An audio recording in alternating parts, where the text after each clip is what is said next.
a nossa webinar de hoje, tá?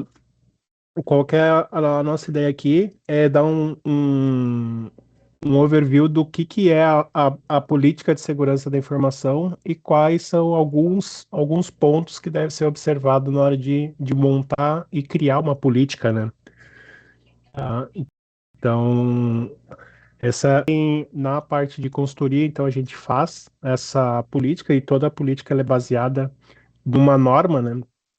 Então a gente vai dar um overview bem na prática ali do que a gente do porquê e como criar essa política, né? Então a ideia é a gente falar o que é e por que ela é importante e como aplicar ela na nossa organização, né? A gente vai falar um pouquinho sobre a definição e o conceito do que é a política de segurança da informação, né? Hoje mais popularmente conhecida como PSI, né? Qual o papel estratégico dela, uma estrutura mais ou menos ali de como que ela é composta, a importância real da política, a necessidade de ter essa política, referências e normas e como começar, né? Depois que a gente fala de criar a política, como que a gente começa, né? Por onde que a gente começa, tá? Bom, alguns aqui já me conhecem, eu sou o Flávio Silva, sou sócio, fundador e CTO da Deserve, tá? Então, atuo na área técnica aqui na empresa, assim como e o meu sócio Thiago na parte de administrativa e CEO, e a Bruna, que todo mundo conhece também, que faz parte de toda a parte de treinamentos, né? Então, vamos lá. Quem de vocês aqui na empresa já tem uma política de segurança da informação definida? Só dá um joinha ali, só para a gente ter uma ideia de quantas pessoas a gente está falando que já possui ali uma política. Ah, legal. E aí, um ponto que eu costumo falar, né? Eu tenho uma política de segurança da informação, tá? Ok, eu dei um joinha lá que eu tenho. Agora, a pergunta que é fundamental: todo mundo da empresa conhece e sabe da política de segurança da informação? Isso é o principal ponto, tá? Às vezes a gente fala, na empresa tem a política de segurança da informação, mas só quem conhece é a área de segurança ou a pessoa de segurança e a empresa como um todo ainda não tem conhecimento da política. Então, a política ela só é válida quando todo mundo da organização tem o consentimento da existência dela, né? Tá? Então, o que é a política de segurança da informação? Ela é um documento estratégico que nela a gente vai estabelecer e formalizar quais são as diretrizes, as regras e boas práticas para proteger os ativos da corporação. Tá? Em linguagem bem simples, é um manual de sobrevivência na área digital. Tá? Então a gente vai ter nessa política, vocês vão ver que ela tem várias informações e processos que devem ser seguidos dentro da organização quando a gente vai falar de proteção de ativo e segurança da informação. Tá? Ela é um documento que ela tem que ser apresentado e assinado por todos da organização, ou num onboarding, ou quando ela tem algum tipo de atualização, ela tem que ser assinada e validada por todos, tá? Ter a ciência de todos. Então, na prática, assim como a gente tem uma regra normalmente a gente tem lá um documento de boas práticas, de uso de uniforme, uso de crachá, sobre horários, ah, regras de convivência, regras de atendimento ao cliente. A PSI, ela é um documento que ela rege todos esses documentos. Então, ele é um guia que vai orientar todos os colaboradores sobre todo o comportamento e tudo que ela pode e o que ela não pode fazer dentro do ambiente digital da empresa, tá? Então, é lógico que quando a gente fala ambiente digital, a gente não está falando só a camada de ativos tecnológicos, sistemas e qualquer ativo nesse formato. mas também sobre a proteção de dados. Quando a gente vai falar de proteção de dados, a gente tem que falar também sobre controle de acesso. Então, um controle de acesso, ele vai desde um acesso físico a uma porta, por exemplo, como um acesso a um sistema. Então, tudo isso vai estar documentado dentro da política de segurança da informação, tá? Ele tem que estar estruturado dentro dessa política a fim de proteger todas essas informações, tá? E por que que ele por que que ele tem um papel estratégico, tá?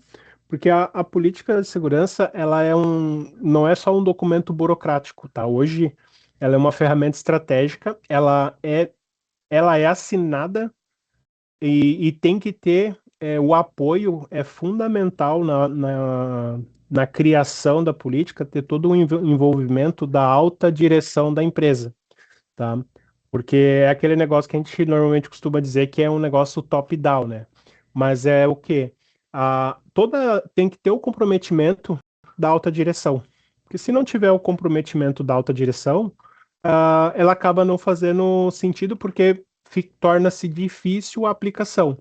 Então, ela vai ser assinada pela alta direção. Normalmente, a área de segurança está ligada, em muitas das empresas ligadas ao CEO da empresa. Então, são esses dois níveis altos da empresa que vai assinar: o CISO e o CEO que vai assinar a política de segurança, tá? Então, ela vai definir ali comportamentos, ou seja, ela dentro dela a gente vai estabelecer regras claras de conduta digital para todos os colaboradores. Isso envolve o CEO e até o pessoal que faz serviços gerais. A moça do café, a pessoa da limpeza, os colaboradores de todas as áreas, ou seja, todo mundo que trabalha eu- direto ou indiretamente ali, que presta serviço para a empresa, tem que estar de acordo com a política de segurança da informação da companhia, tá? Ela também garante a conformidade, ou seja, ela apoia o cumprimento de normas como a LGPD, a própria ISO 27001 e algumas regulamentações setoriais.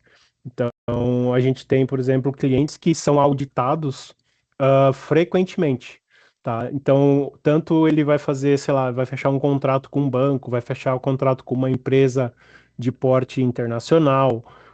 Tudo isso daí, na hora deles fazerem a análise tecnológica da empresa, com o que eles vão se basear?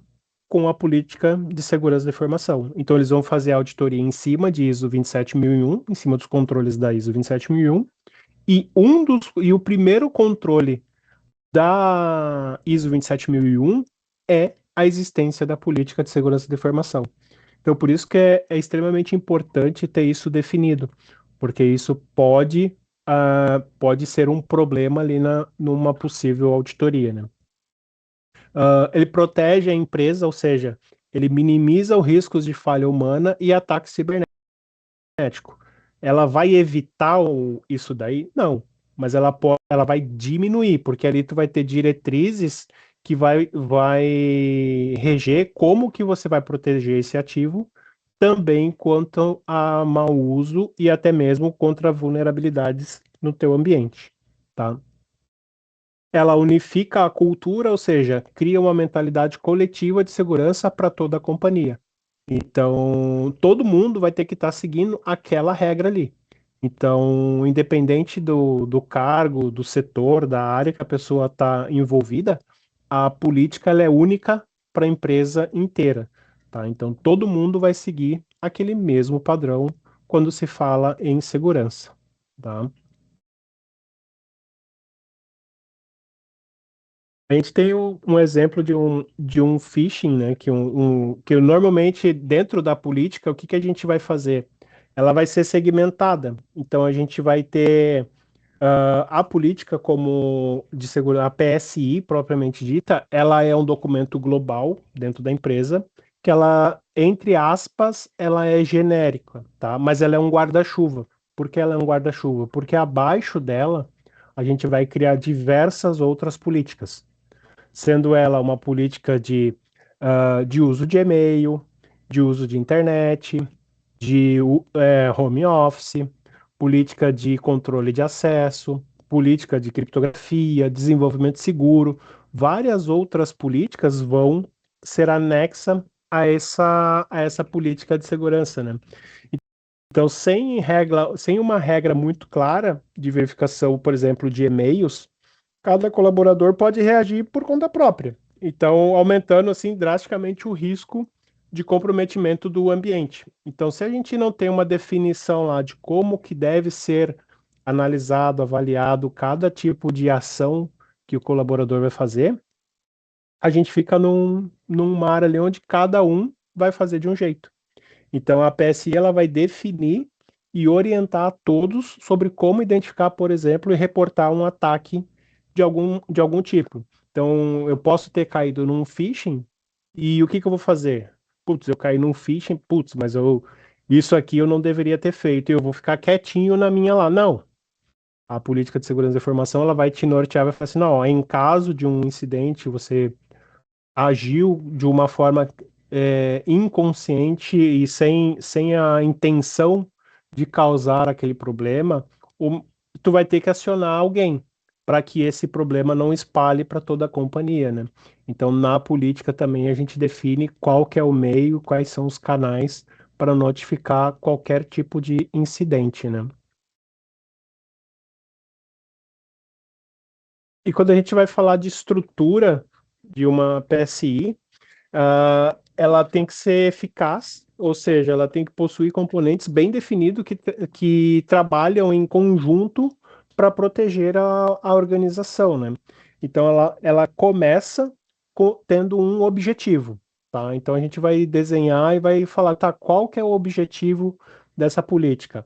Então, ela tem que declarar ali que ela é uma política que ela existe com o propósito de buscar e alcançar a segurança da informação de todos os ativos, de todos os controles possíveis da empresa, né?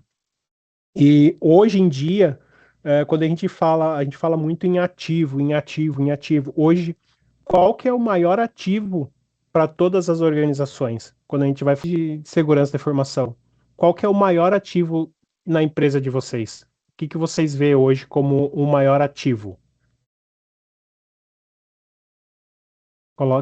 Pode colocar no chat ali o que que vocês acham que é o maior ativo para vocês ali na companhia.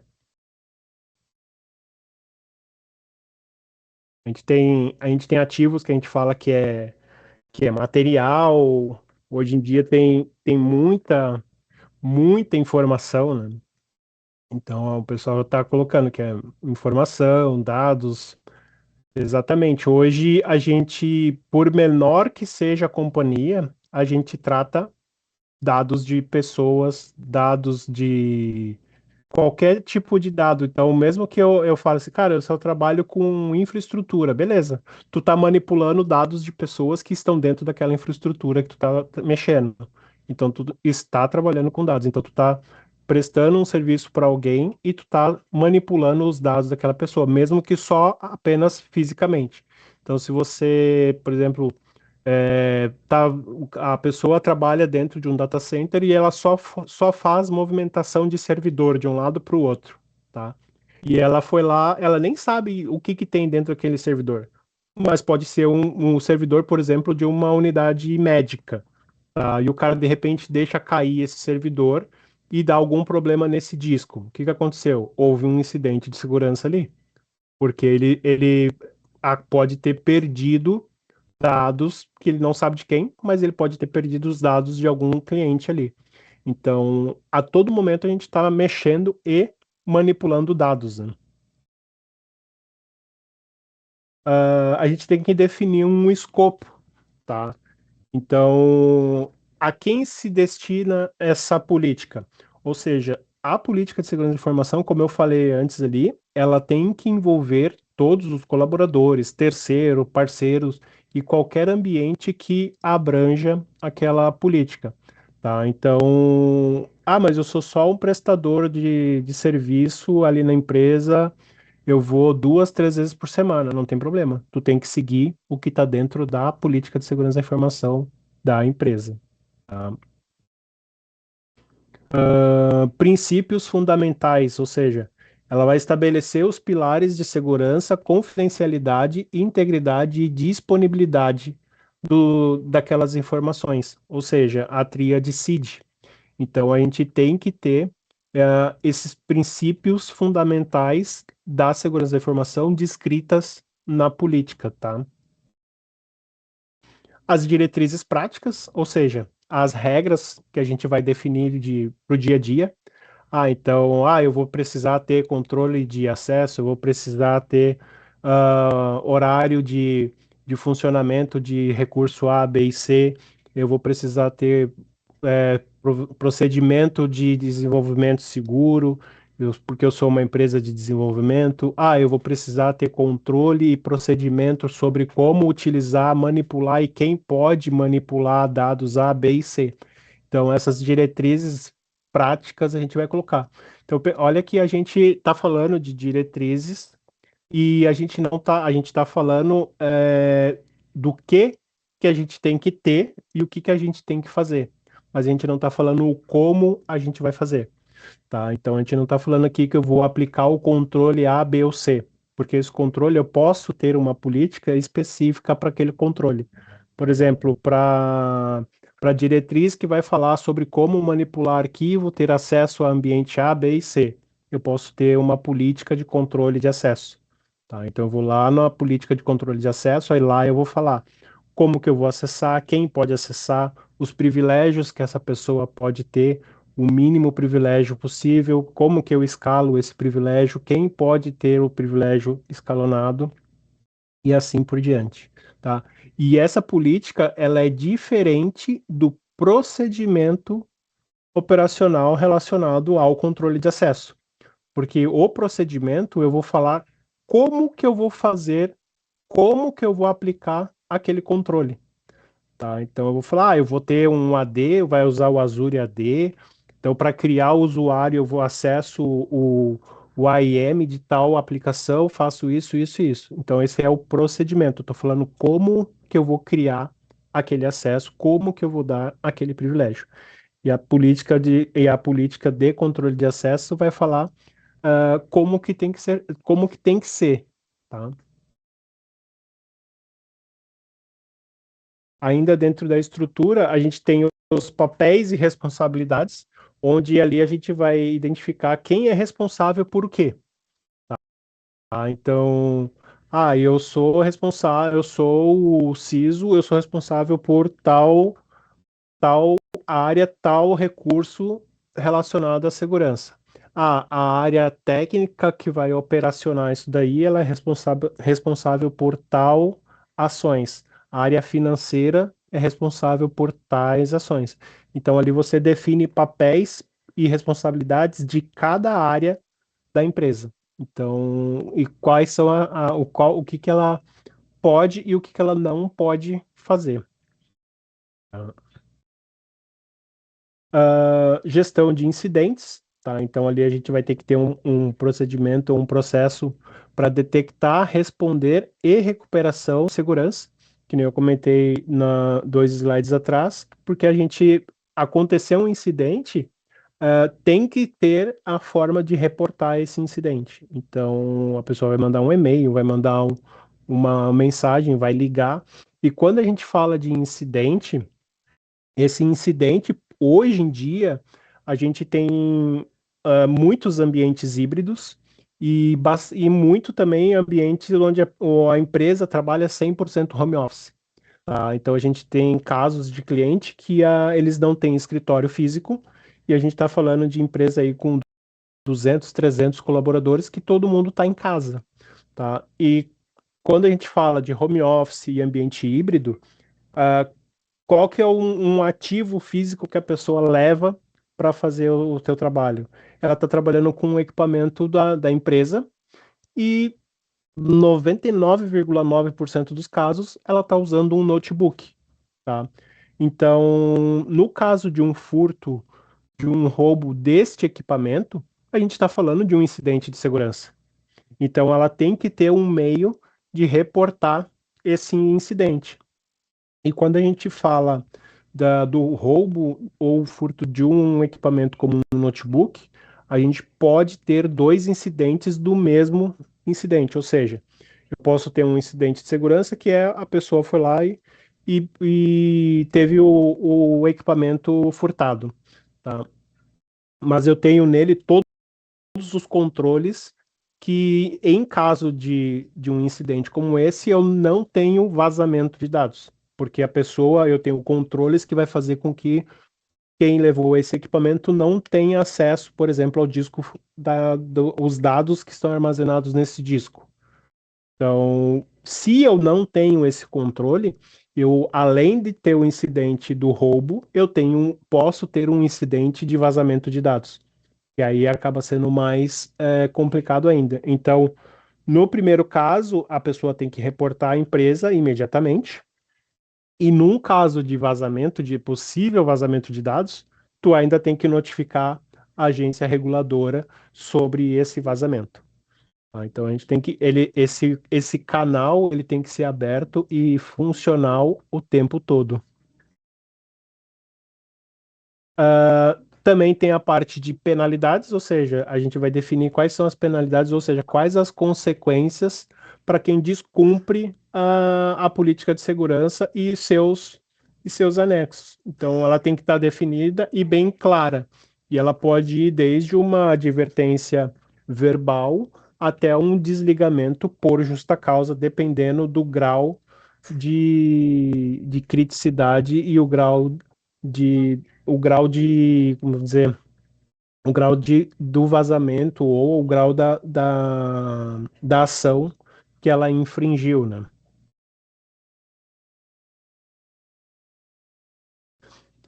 Trocando em miúdos ali, né? Na prática, o que é essencial ter, tá? Controles técnicos, ou seja, a gente vai falar lá sobre gestão de senhas e autenticação de múltiplo fator de validação, políticas de backup e recuperação de desastre, criptografia de dados sensíveis, controles de acessos lógico, controles comportamentais, ou seja, o uso apropriado de e-mail corporativo, navegação segura na internet, segurança em dispositivo móvel, trabalho remoto, home office.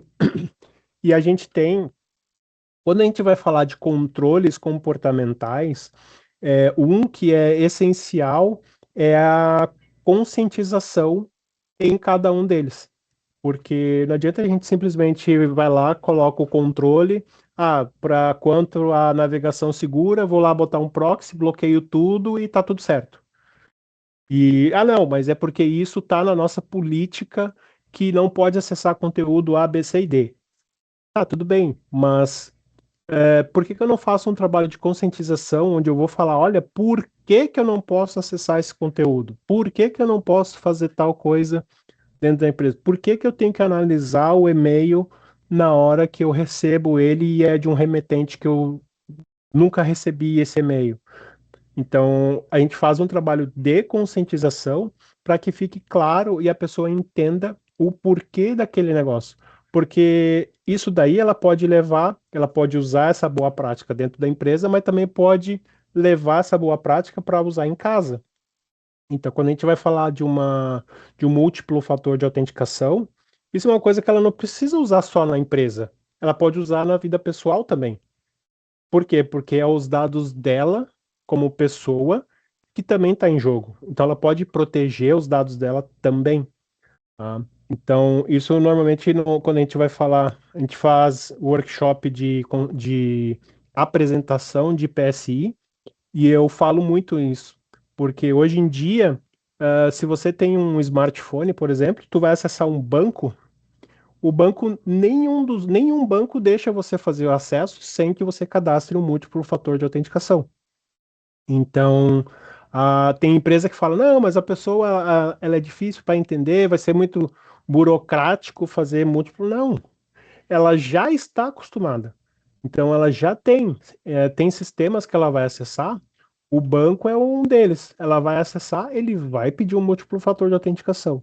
Então, por que que a gente não faz esse trabalho de conscientização para a pessoa e não somente para a empresa? Eu faço para a empresa, mas eu estou fazendo para as pessoas, tá? Então a gente tem que ter isso daí, e isso é uma coisa que essas diretrizes da PSI faz com que a gente fortaleça ainda mais essa segurança e a cultura da segurança para todos, né? E por que que a PSI é importante? Porque a gente vai ter o alinhamento estratégico, ou seja, ela integra a segurança aos objetivos do negócio, ou seja, transformando proteção em vantagem competitiva. Hoje, dependendo da empresa que a gente vai trabalhar, é fundamental que ela tenha uma política de segurança da informação definida dentro da corporação, porque isso passa uma visão para quem está fazendo a contratação daquele serviço, que aquela empresa tem credibilidade e confiança no que ela está falando, né? Minimização de risco, ou seja, ela reduz drasticamente vulnerabilidades e vazamentos de ransomware e até mesmo espionagem corporativa. E o que é importante eu tenho uma política de segurança da informação, mas ela tem que ser atualizada com frequência. Ela não é um documento estático, tá? A gente costuma dizer que a política de segurança da informação é um corpo vivo, que a gente está sempre atualizando, está sempre acompanhando as mudanças e adicionando essas mudanças à política, e ao mesmo tempo, sempre que há essas modificações, todos os colaboradores ali são notificados e avisados para que eles acompanhem e façam a leitura da correção, né, da atualização.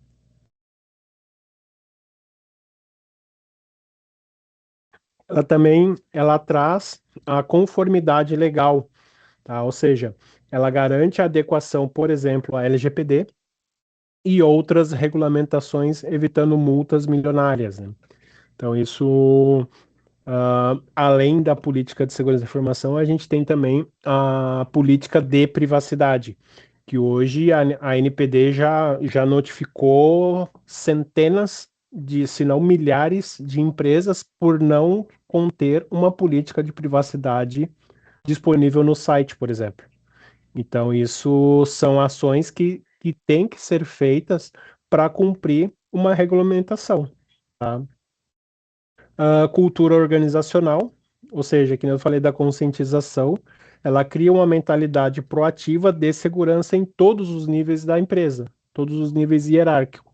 Ou seja, é, eu passo, quando eu vou apresentar a PSI, eu falo assim, todo mundo ele pode não repreender, mas chamar a atenção de um colega em caso dele, por descuido ou por falta de costume de algumas coisas, por exemplo, falar, olha, a pessoa saiu da mesa para ir buscar uma folha que imprimiu, tá lá na impressora e ela fica em outro setor. Às vezes a pessoa levanta e vai fazer o deslocamento e deixa a máquina desbloqueada. Não, não custa, ô fulano, olha só, bloqueia a tua máquina, tu deixou a máquina desbloqueada. A pessoa volta ali e bloqueia. Então, aí ela sai e vai fazer o que tem que fazer. Porque o que acontece? Ela deixando aquela tela, aquela máquina aberta, o usuário dela que vai ser não um problema. Mas se acontecer alguma coisa, alguém mal intencionado acessar, a responsabilidade vai ser dela. Porque as ações que forem feitas maliciosamente por esse indivíduo que teve essa oportunidade, vai passar por ali e vai ser o usuário dele que vai estar vinculado a essas ações, tá? Tá. No caso, por exemplo, de negligência, a gente tem um caso ali, que uma empresa de médio porte sofreu um ataque de um vazamento de 50 mil registros de cliente por um colaborador que simplesmente ele enviava e-mail de dados sensíveis de clientes para o e-mail pessoal dele. Tá? Então não tinha criptografia, não tinha nada. O resultado disso foi uma multa ali de 2 milhões e perda de 30% da base de clientes dado irreparável a reputação da empresa, né? E agora a gente teve um grupo de, se eu não me engano, da Land Rover, que eles tiveram um ataque de ransomware, né? E só que o ataque foi feito no final de agosto, tá? Não se sabe como ainda, por onde veio, como que se deu o ataque, mas eles ficaram. A expectativa era que o ambiente voltasse a funcionar no final de setembro, começo de outubro. Tá? Agora tu imagina um grupo como a Land Rover, é a Land Rover e tem uma outra marca no meio. Agora não vou me lembrar qual que é, mas são duas. Eles pararam toda a fábrica deles, eles não conseguiam produzir carro. A parte de peças também foi comprometida. Ou seja, eles ficaram mais de um mês sem poder fabricar e nem vender carro e peças. Então, imagina o prejuízo, a estimativa era que poderia chegar a 20 milhões de dólares o prejuízo envolvendo essa marca. Então, imagina uma fábrica desse porte parado. É isso aí, ó. O Fernando colocou ali, ó. 44,7 bilhões de dólares é a estimativa desse prejuízo. Agora imagina, Land Rover e Jaguar com a fábrica parada um mês. Aí tu pega e faz essa conta. Fala, putz, se eu ficar um mês parado, qual que é o prejuízo que eu posso ter? Dependendo do porte da empresa, é fechar as portas. Não ter como continuar. Então, dentro do processo de política de segurança da informação, tem um processo que anda em paralelo, que é a política de continuidade ou plano de continuidade de negócio. Porque se caso houver um vazamento, qualquer coisa assim, qual que é a política de segurança vai falar o que você vai fazer no caso do incidente e o teu plano de continuidade de negócio vai falar, cara, como é que eu sobrevivo a esse problema que a gente teve aqui? Então, os dois andam em paralelo ali, tá?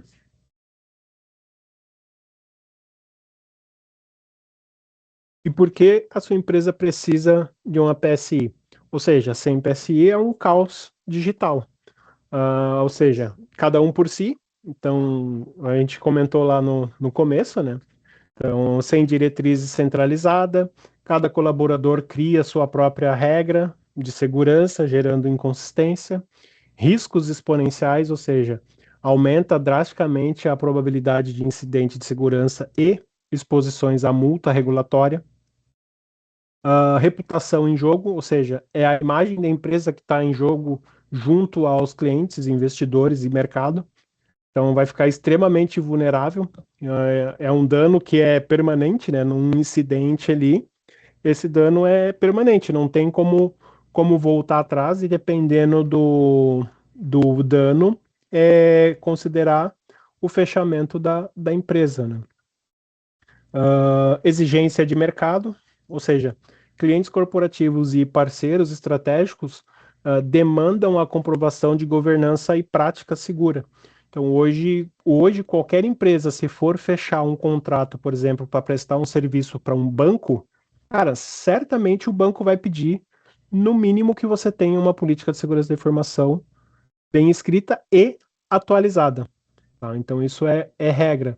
E, e aí, quando a gente fala em parceiros de negócio, tudo, empresas um pouco maior também já vai exigir que o prestador tenha uma política de segurança definida, né?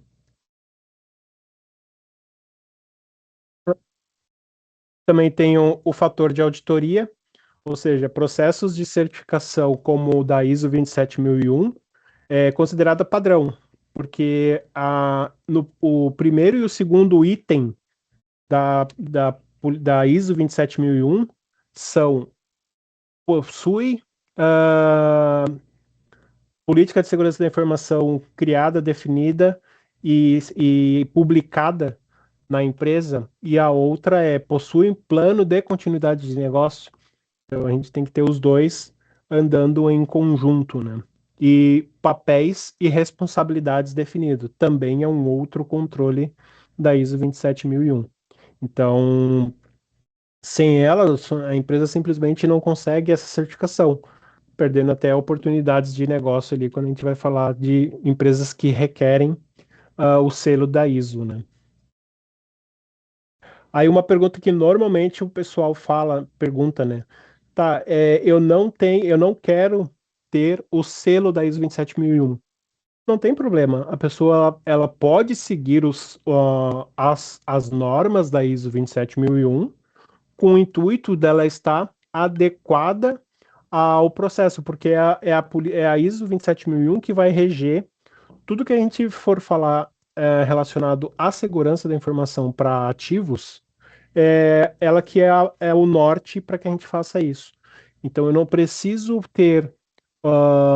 fazer ele completo ali com o intuito de tirar uma certificação. Porém, eu posso querer fazer um escopo específico para a certificação da ISO dentro da minha empresa.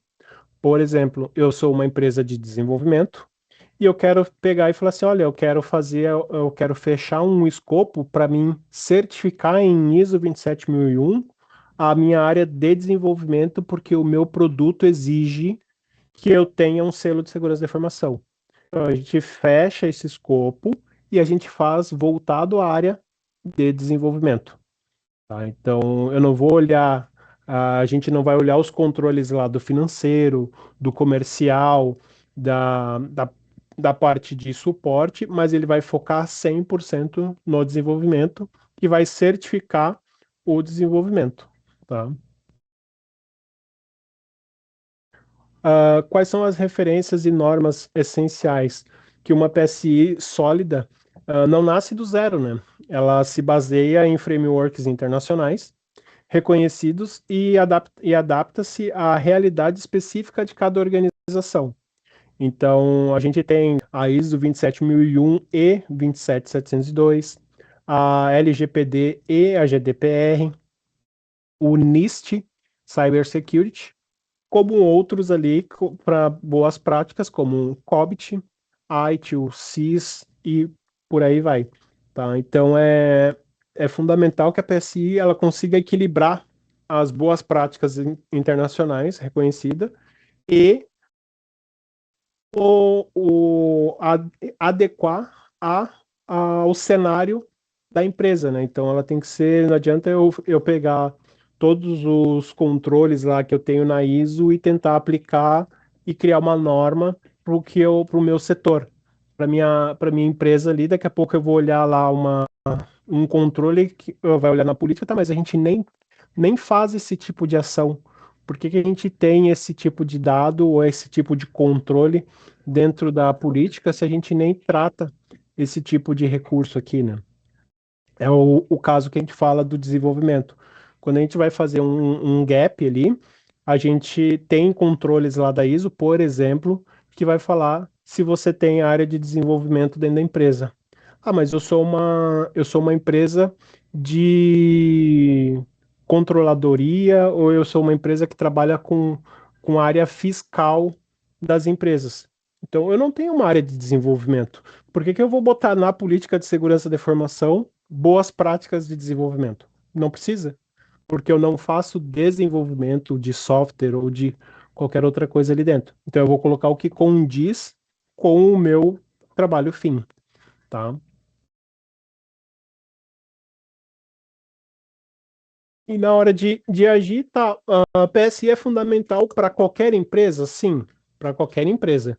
Independente do porte da empresa, como a gente está falando de proteção de dados, de informação, qualquer empresa que esteja com dados, hoje, praticamente, por menor que seja a empresa, a gente vai ter um sistema em nuvem, a gente vai ter um sistema contratado em SaaS, a gente vai ter um ciclo e um fluxo de dados ali que exige um mínimo de segurança. Então a gente precisa ter uma política bem definida, tá? Estrutura clara mais os papéis definidos igual a menor risco. Ou seja, quanto mais a minha organização tiver processo e responsabilidade sobre o que cada um tem que fazer, a gente vai ter um risco menor, porque cada um vai ser responsável pela sua ação e cada um é responsável por uma fatia da empresa, tá? Sobre o que cada um pode e não pode fazer. Tá? Sem contar que é aquilo, né? A gente pode olhar para o outro e falar, olha, isso aqui, às vezes, por um descuido, a gente está fazendo uma coisa que não deveria estar fazendo. Então, a gente poder apoiar essa pessoa nesses controles, né? Sem PSI, a sua empresa está exposta. A questão não é se um incidente vai acontecer, mas quando vai acontecer. Então, eu não tenho uma política, não tenho definição, eu não tenho nada que fala como que eu devo proceder. Em algum momento, isso vai passar. Ou seja, em algum momento vou ter um vazamento, vou ter um incidente de segurança, vou pegar um ransom, alguma coisa vai acontecer com a empresa, né?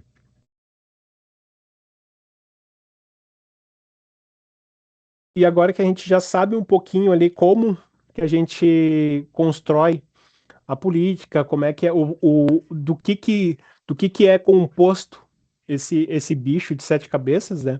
Então, o que a gente pode fazer? Quem tem política de segurança da informação dentro da empresa, eu não sou o responsável pela área de segurança, mas eu sei que tem a área de segurança. Questiona lá quando foi a última revisão, revisa a política, se ela existe, ver quais são as atualizações que tem. Se ela está muito. A ISO recomenda que ela seja revisada e atualizada pelo menos a cada um ano. Tá? Então, mas já tem 3 anos que a política está aqui e nunca foi revisada. Pede uma revisão. Em 3 anos muda muita coisa dentro de uma companhia, ainda mais quando a gente está falando de dados sensíveis, dados pessoais, então isso muda muito a todo momento, tá? Se eu não tenho uma política, vamos criar uma política de segurança do zero, ou seja, chama a tua empresa para fazer esse processo de criação, chama o time de segurança, chama a diretoria, a gestão da empresa para que coloque essa conformidade ali na empresa e traga essa cultura de segurança para dentro da empresa para que a gente tenha, olhando, porque hoje eu sou uma pessoa física, eu tenho meus dados que eu posso proteger, eu estando dentro da empresa, eu também posso proteger o meu dado, posso proteger o dado de quem é cliente da empresa, assim como eu sou cliente de outras empresas, então a gente quer sempre que os dados estejam protegidos, né? Implementar e treinar a equipe, ou seja, transformar a política em prática, ou seja, aculturar as pessoas, porque isso ela não vai usar e sempre reforçar que aquilo é para a pessoa. Tu não está fazendo aquilo porque tu quer beneficiar a empresa, mas sim porque tu quer proteger os dados daquela pessoa e também para que ela possa se aculturar e ter a visão de segurança além da empresa. Ou seja, não é para ela ficar olhando para a segurança somente enquanto está dentro da empresa, mas também quando ela sai e vai para casa, vai para outros ambientes. Tá? Essa é a ideia que a gente tinha que passar ali sobre política de segurança. E eu queria ouvir de vocês o que vocês veem hoje com as empresas, para muita gente não vê isso como uma coisa boa. Às vezes o colaborador fala, isso daí é só para bloquear, para a gente não fazer A, B ou C, quer controlar tudo. Não, não é isso. A ideia é que a gente proteja os dados de todo mundo. Eu queria ouvir um pouquinho de vocês, o que vocês têm de experiência via política de segurança ali, controles de acesso e tudo mais.